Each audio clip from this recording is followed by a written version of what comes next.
Doctor Who Devoted, a series in celebration of the Doctor Who 60th anniversary, which is today, the 23rd of November. In this documentary series, we have interviewed a small group of fans to find out their thoughts, views, and memories on Doctor Who. Now, this isn't the first episode, this is a little pilot episode where we get to meet the fans. Well, the first official episode will be coming tomorrow, Friday, the 24th of November, with new episodes every Friday following on from then, which will lead us into February of next year. We have worked incredibly hard over the last year and a half putting this series together, so I really hope you enjoy it. Without any further ado, let's get into Doctor Who Devoted, where we today will be meeting the fans.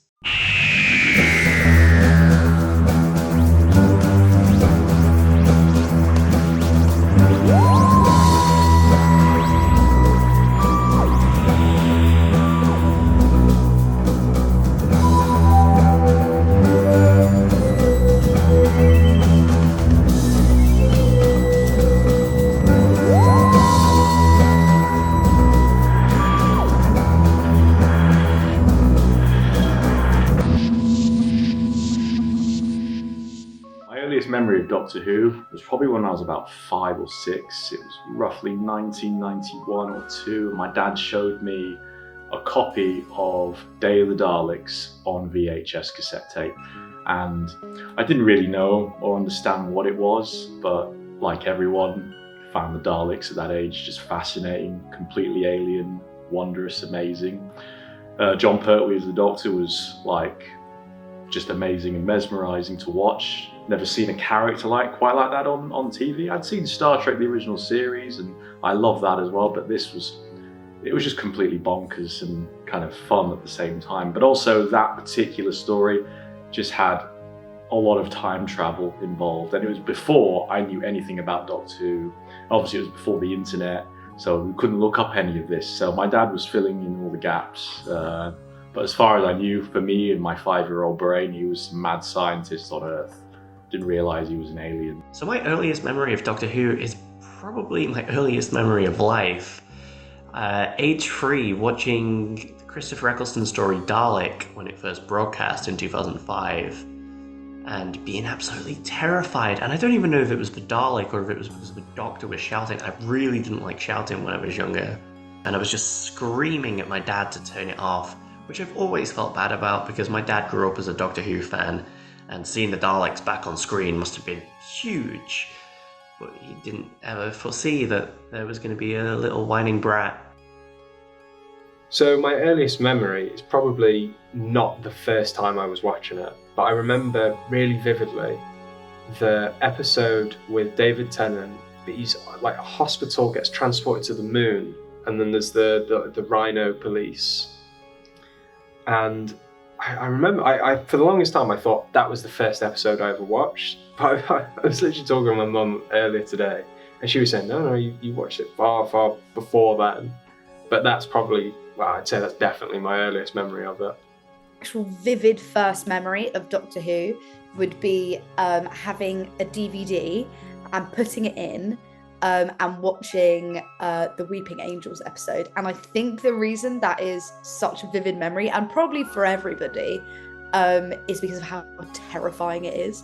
And the fact that even though we were all kids, we were able to watch a Doctor Who episode that was that scary.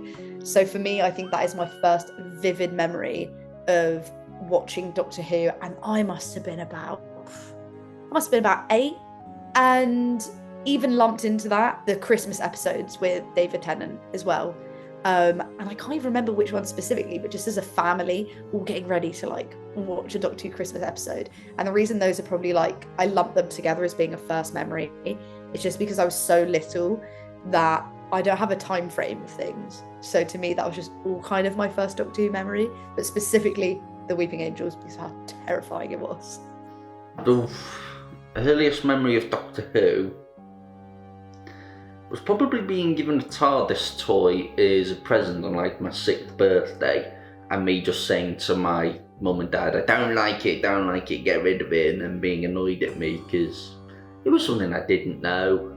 And then a couple of years later, I watch it I enjoy it. It was something like a David Tennant episode, I can't remember which one. And that's when I started getting into Doctor Who. I watched a bit of David Tennant, thought it was alright.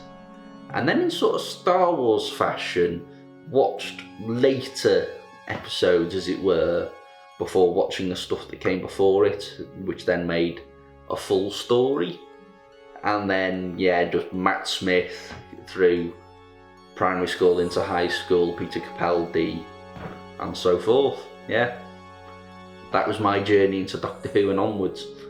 So when we first started, well, I say we because that's me and my dad, he was saying to my mum, "Oh, let's get watching Doctor Who." And my mum would always say no because I was quite young at the time, and she was like, "It's going to be too scary." And then we started it, and I was like, "This is fine." Then we get to the famously scary 9th Doctor episode, Empty Child and the Doctor Dances.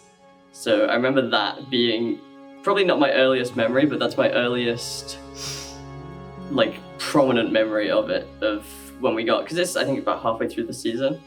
We started with Eccleston, and that was, I remember genuinely being terrified at that, because I was probably like, 8 or so, oldest, but maybe even younger. I was on like this forum when I was like, I think 10 or 11 or something, and I saw someone with like a Matt Smith profile picture. This was like 2013, so I guess it would have been 11 then. And they were just like posting stuff from the 50th anniversary, and I didn't know what it was. I thought it looked awesome, so I didn't watch it then. I watched like a year later. So I started with Rose on, I think it was Hulu at the time, because that was the only place that had it in America for streaming.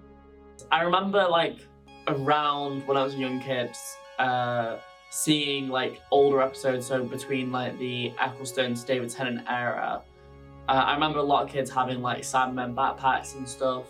The first episode I can vaguely remember is The Empty Child 2-parter. I remember I saw the first part of that episode because my sister used to love the show. And I've watched the first part of it and it scared the life out of me for so long.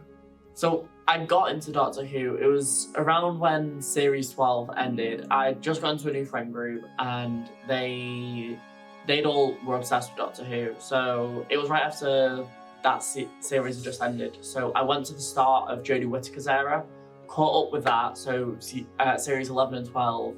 Then went back to the start of Modern Who, so Series 1 onwards, caught up with that, and then I started working my way backwards through Classic Who.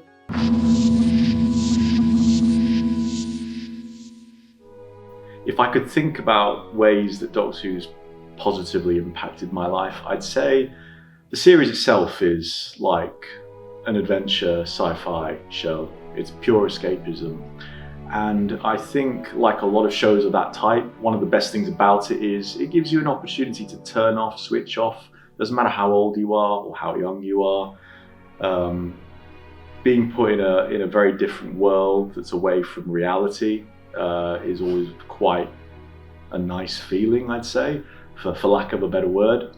And I think what the show does and still does now is it shows you what, like the value of heroes and why we still have heroes, in film, in television, but more so in television because I think now more than ever it's become more widely available. You have so many on-demand platforms now, and the trend is with a lot of science fiction, but a lot of TV in general is, we love anti-heroes, we love heroes with problems. The Doctor doesn't have problems necessarily. He has internal struggles and ethical dilemmas that he deals with, but I've always found him to be quite a complete whole personality that doesn't have, that isn't dealing with his own internal struggles. The character of the Doctor is very defined, and I think that's really positive to watch. He just gets on with it. Doesn't matter what happens, things get in the way, big universal problems happen to him and he has to deal with these crises. And I think whether you're young or old, that's great to watch. And keep, that in itself is a way of keeping positive. The Doctor is a positive role model for anyone watching. Doctor Who has had such a huge impact on my life. impossible to fathom. For a start, I wouldn't be doing what I'm doing now if it wasn't for watching Doctor Who Confidential every Saturday on BBC Three. I've made so many friendships through Doctor Who. It's been incredible, just the amount of people that love and admire this show beyond myself. There are so many people who, you know, we beam a school playground and it's like, oh, so what did you think about that Doctor Who on Saturday? Oh, what do you think's going to happen? Who's Missy? I'm not sure people were into it as much as I was in school. I remember they got an advent calendar when I was in year 1, a TARDIS advent calendar, because they knew I was a Doctor Who fan, and inside every day they had like a different fact about Doctor Who, and they turned to me and be like, is this true? Is it true that TARDIS stands for time and relative dimension in space? And I'd be like, I don't know, because I genuinely didn't know. I just liked watching the monsters and the Doctor, loved David Tennant. Yeah, no, it's just had such a huge impact on my life. Even through the darkest times, you can watch just those little special episodes, like the Happiness Patrol, and they'll cheer you up, ironically. It's ironic that I chose that story. I was really into it as a kid. I really, really enjoyed it. I had all the kind of figurines and that. I enjoyed collecting. There's this shop near where I lived, maybe about 20 minutes away, which was like a kind of like figurine shop, and it sold all Doctor Who's figurines, because it was kind of the only place you could get them. And it sold older ones as well, which were out of release. I always remember going in there and being like amazed. I was like, oh my god, they got this one and this one and this one. And it was really something I was really into when I was younger. I guess in a sense, it really, going back to the Christmas episodes, how much it would really bring me and my cousins together. Like, I have a very close family anyway, but growing up, that was such a tradition for us for so long, and that was such a lovely positive thing for us. It was like, get all the kids together and we'll all watch this, and we even still talk about it now, and now we're all adults, and last Christmas we were like, should we all just put on Doctor Who, like the good old days? And that's just a lovely positive impact, like just the way it connected me and family members. And I even did it with my little sister, made her watch all of the Doctor Who seasons on Netflix, which was so much fun that we could bond over that, because you can bond with a little sibling with something that you can enjoy as an adult as well. So I guess that is how it's probably positively impacted my life, in the sense that it's something that families can bond over, really, no matter what your age difference is as well, and everybody can enjoy it. It's not really catered towards children, and it's not really catered towards adults either. It's kind of like this beautiful meshing happy medium of both. I've made a good few friends through Doctor Who stuff we can commonly agree on, and as all sci-fi fans do, disagree and agree on multiple topics with regards to different stuff that happens in those episodes. We all do it, let's be honest. We have our own views as to what the best episode is, what the best monster is. I think during one thing, especially during COVID, I think that was Jodie's first few seasons. But I really liked the sort of vibe of, because we'd have like a movie night, we'd have an online server, we'd get into like a group video call every week and we'd put it on, and not many of us, like I was probably the one who liked it most out of everyone in that group. No one there was really a big Doctor Who fan except for me, but it was just nice to sort of have that regular I think it was Sunday at the time when it was on. Every Sunday, just sort of like get in and then get on, and it's like everyone's sat there watching it and we're talking about it and stuff, and it was really good.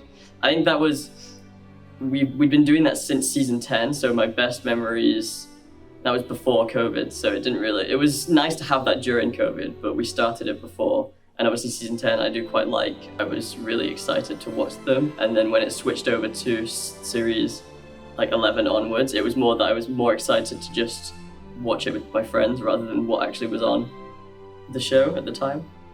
I mean, it got me started drawing. I guess that's a pretty big positive. Without it, I wouldn't do any art. Like, I started with the photo manipulations that you see everyone doing with, it's like Big Finish style cover stuff, but after a while it got me like actually doing more traditional digital art, if that makes sense, that phrase. So Doctor Who has ruined my life. That's it.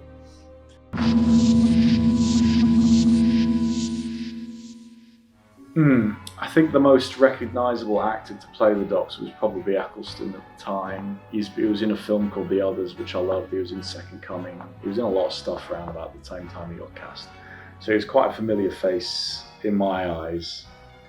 But I think what works with casting the Doctor, it's nice when they cast people that you don't really know.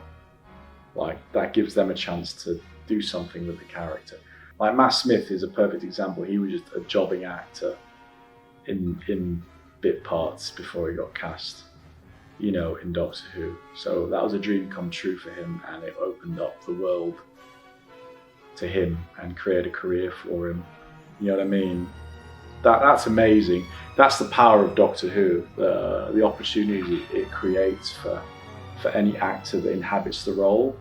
Yeah, it's a springboard to grow and develop beyond that as well. So the next person should be the same, should be a relative, not unknown. I mean, you get an unknown, just get someone who's good, you know, who just reads the Doctor well, and then give them a shot. You don't know who they are. We've never met them yet, so when we find them, it'll be magic, because this is how we get to relive the show again. Gives it a whole new life.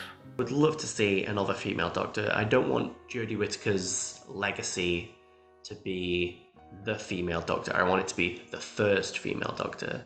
So even when Ncuti Gatwa was cast, I was a little bit disappointed that it was a man and not a woman. I was hoping we might get into a trend of having a woman for a bit.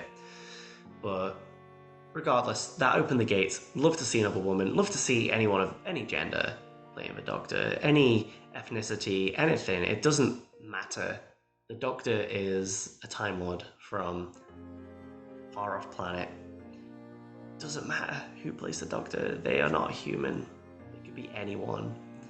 Maybe it'd be interesting to have like a trans actor, because Doctor Who is almost kind of like this sort of, essentially like a trans character in a way, because it's sort of this ever-evolving, gender's not really a big deal, because they can just turn into a woman or turn into a man or whatever.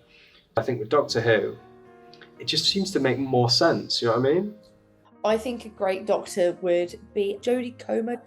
I think she would actually be great. I think she's probably past the point of doing something like this because she's doing so well.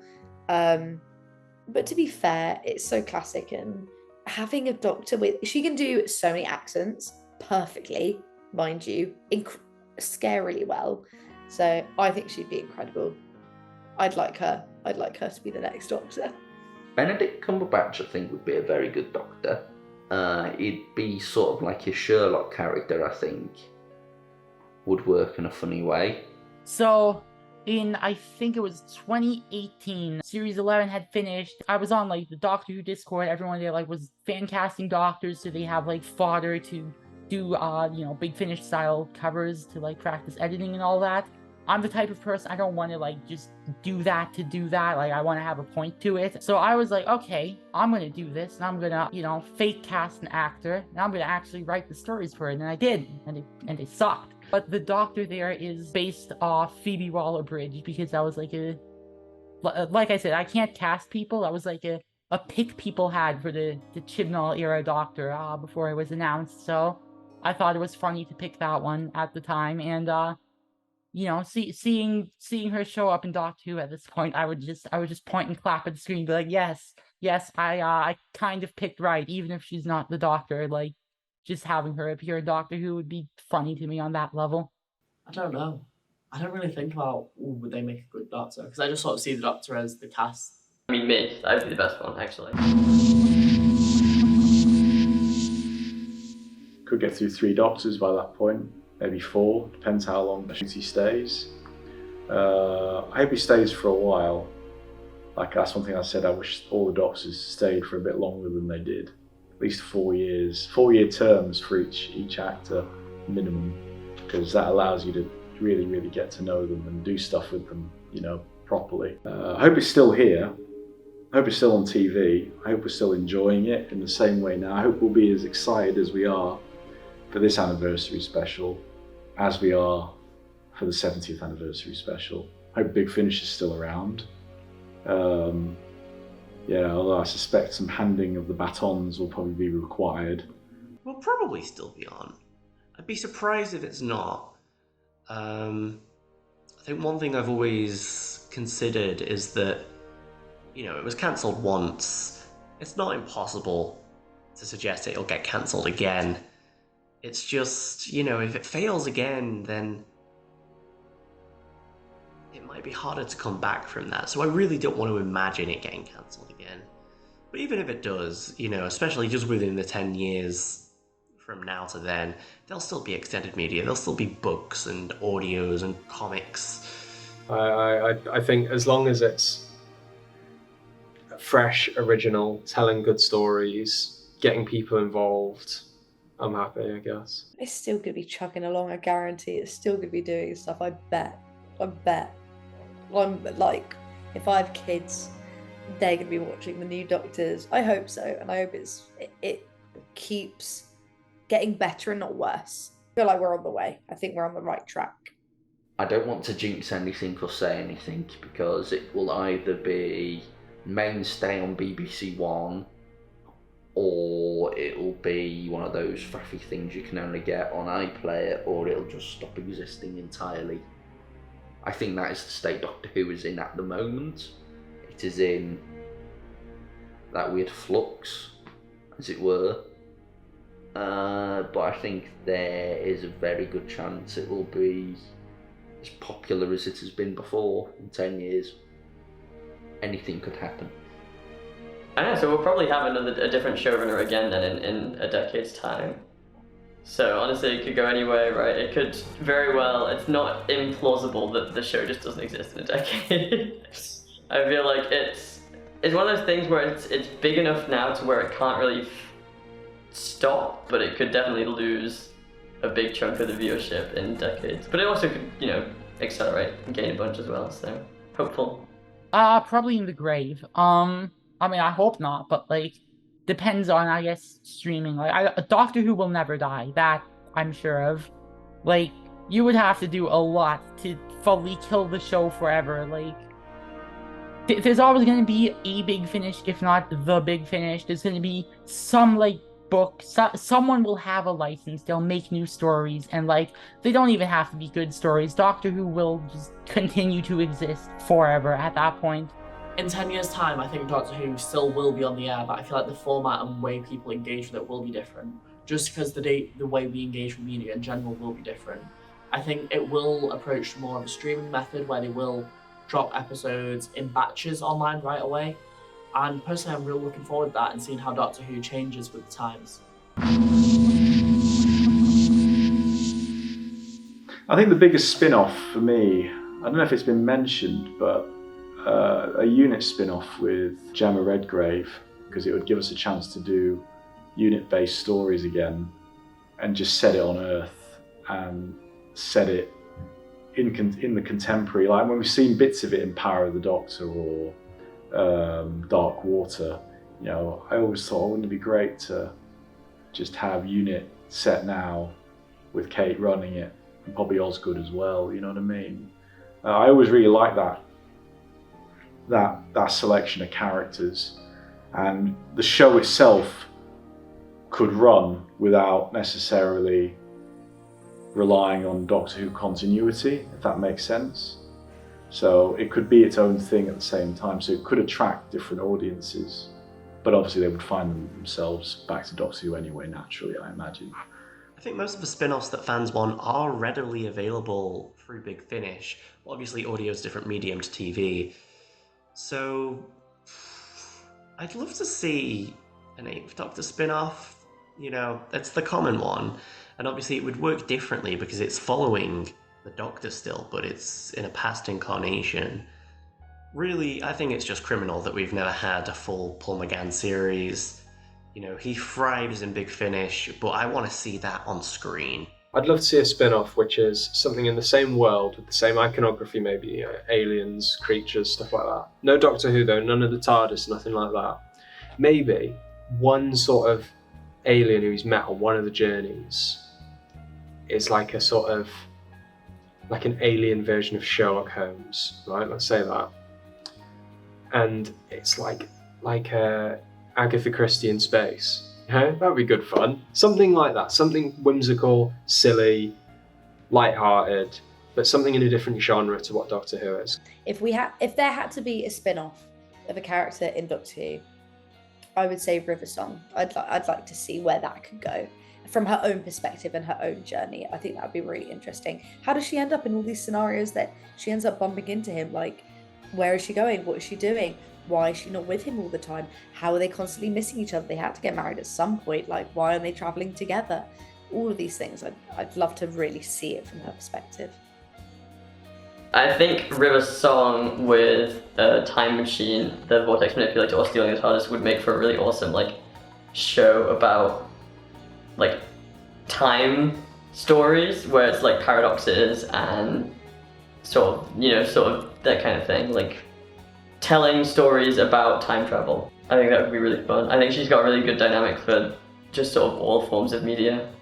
I think the spin-off I would like to see would be the life Amy and Rory have lived in, from being sent back to what it was like. I think that would be interesting because obviously Amy did that writing side of things. I think it could be Sarah Jane-esque, that sort of storyline. That would be one I'd want to see.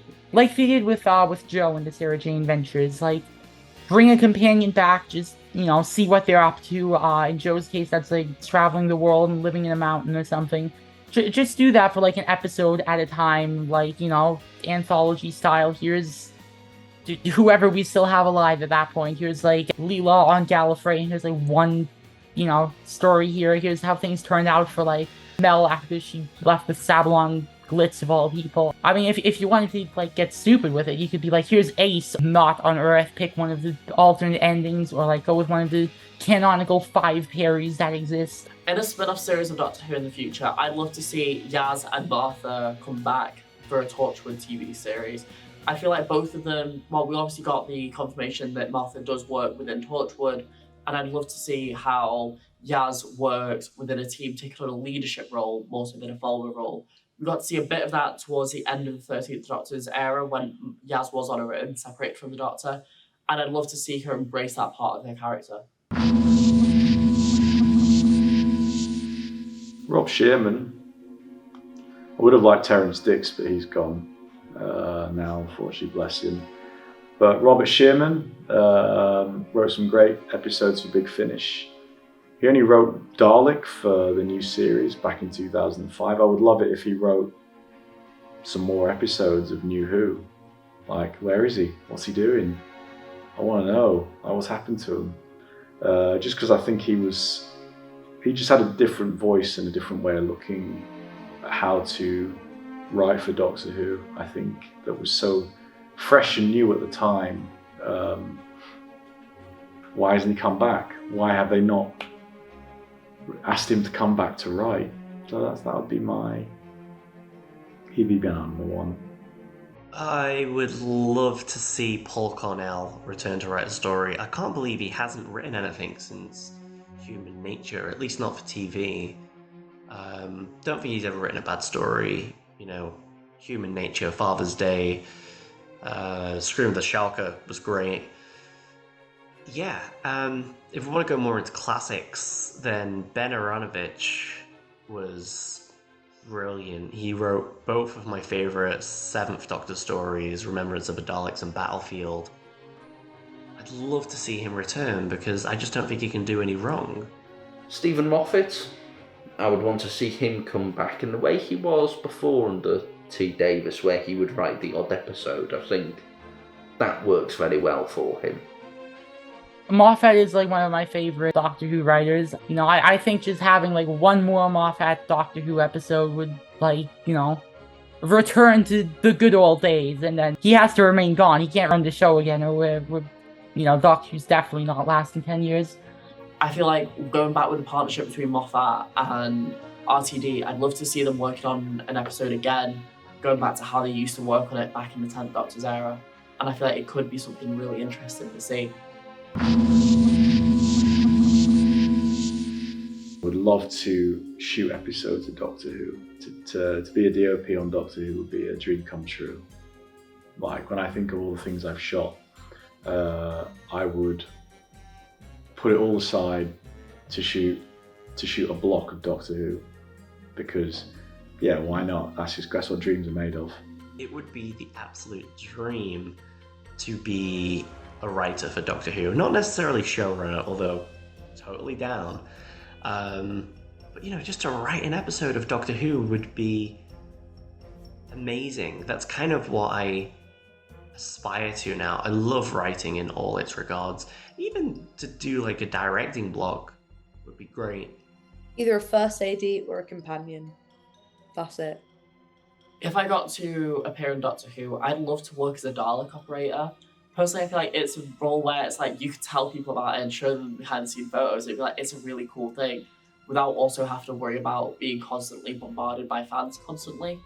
It would be a really nice little, this was something I did, but not overshadow the rest of your life. As I feel like once you play the Doctor, that is what you are known for.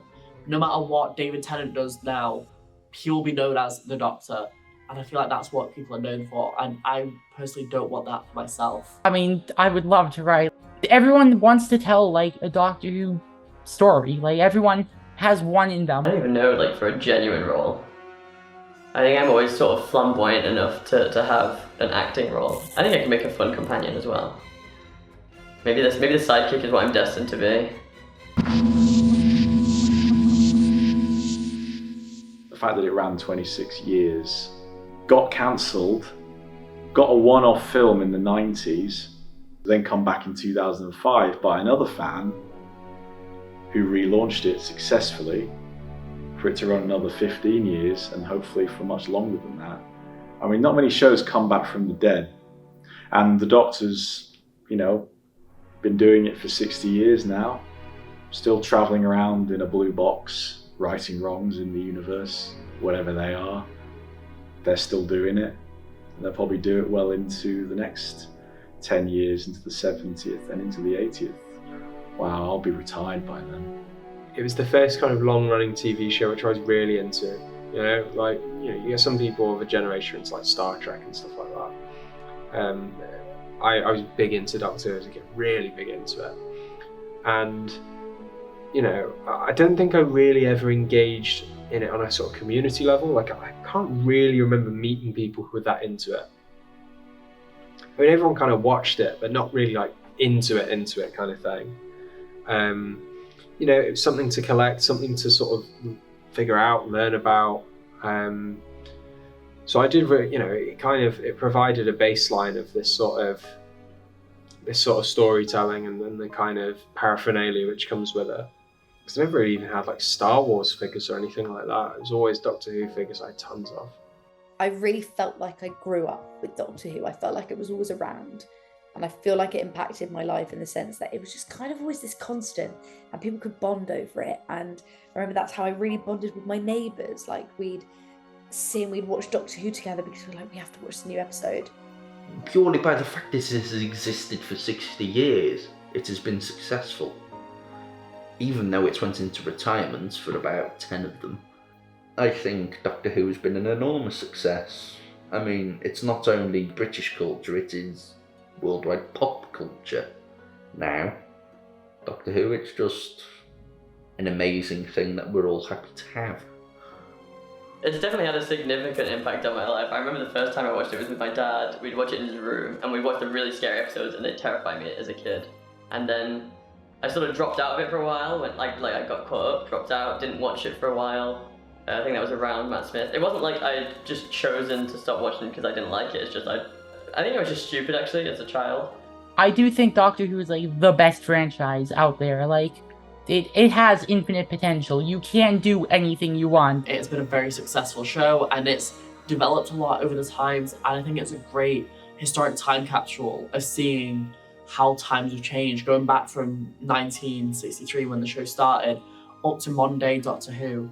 And it's great being able to see everything that's gone on and all the incredible people who have worked behind the cameras, worked behind the scenes at the show. And I love learning about the history of the show versus seeing how it's made now. So, there we have it. Those are the fans who will be joining us throughout the rest of this series. from episode 1 to episode 13. And to give some words of my own, Doctor Who has been an absolute legacy for British culture. Everybody will know what Doctor Who is, especially if they've grown up in the UK. Everybody has some sort of memory of the Doctor that they remember. And I think that's just something really special because it goes on throughout so many generations. My dad grew up with it. I'm growing up with it. If I have kids in the future, they'll grow up with it. And it's just something special. There's a star